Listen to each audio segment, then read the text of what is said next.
আসসালামু আলাইকুম প্রিয় দর্শক, আমি ভাঙ্গাচোরা টেলিভিশন থেকে আসছি। আমি এমডি হাজারি।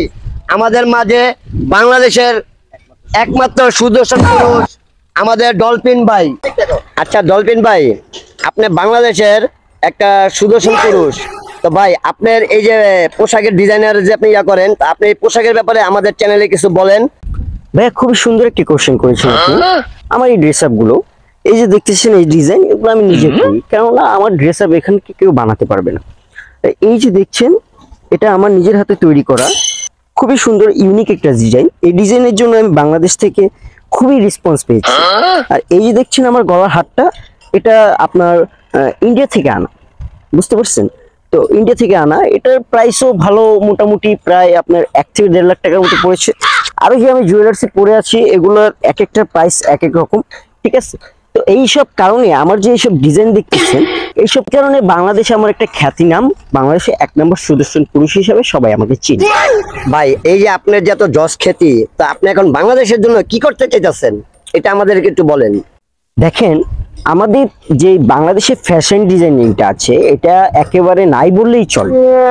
আমি চাচ্ছি আমার যে ডিজাইন করা ড্রেস আপ গুলো, এগুলো নিত্য নতুন বাজারে ছাড়বো। বাংলাদেশের যত ছেলে প্লে আছে তাদেরকেও আমি সুদর্শন করে ছাড়বো, বুঝতে পারছেন? আমার এখন টার্গেট হচ্ছে আমি বাংলাদেশের ফ্যাশন ডিজাইনিংকে একটা অন্যরকম অন্যতম জায়গায় নিয়ে যাবো। তাহলে ডলফিন ভাই, আপনার চিন্তা ভাবনা আছে বাংলাদেশের যে পোশাক ইয়ার্ড আছে, এটাকে আপনি আরো উন্নত ভাবে নিবেন নাকি? এটাই আপনার চিন্তা ভাবনা। আর রুবেল, ওটা কিটা? ওটা বেটাটা বেটি? আরে ভাই, আপনি আরে চিনেন না? এ তো বাংলাদেশের মধ্যে 1 নম্বর সুদর্শনপুর। এ তো ডলফিন ভাই, এ বাংলাদেশের মধ্যে পুরো ট্রেন্ডিং এ আছে ভাই। ভাই একটা অলরেডি এক ছবি তুলুন ভাই। না ভাই আমি যাব না, ভাই আমি যাব, বেটাটা বেটি আমি যাব না, ভাই আমি যাব, ভাই বেটাটা বেটি আমি যাব না ভাই। ভাই তো আমার এখন চিন্তা ভাবনা হচ্ছে বাংলাদেশের ফ্যাশন ডিজাইন নিয়ে কাজ করা। আপু ভাই মিয়া, আরে কোন দিক দিয়ে আপনি মহিলা মন্ডল আছে? বাংলাদেশে একমাত্র সুদর্শন পুরুষ ডলফিন ভাই, চিনেন না? ও আপনি আপু না ভাইয়া?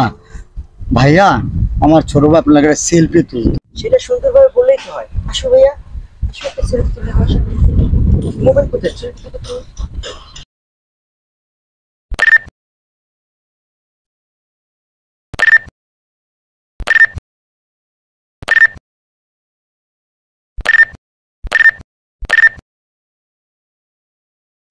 ব্যাস ঠিক আছে, থ্যাংক ইউ ভাইয়া।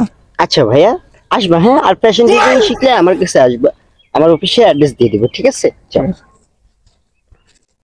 আরে রুবেল, এ বলে সুদর্শন পুরুষ, এ তো বেটা একটা বেট। এটা কোন দিক থেকে সুদর্শন পুরুষ হয়? বাংলাদেশের মানুষের মাথা কি নষ্ট হয়েছে? এই বেটা একটা বেটিকে সুদর্শন পুরুষ বানাইছে, এ আবার ডলফিন ভাই। আচ্ছা আমি একটা কথা জিজ্ঞেস, এর কি ঠান্ডা আছে? কে ভাই? ও না বেটা, বেটার সামনে থাকবো না।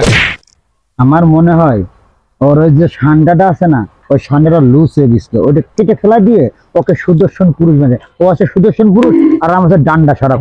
চলো যাই।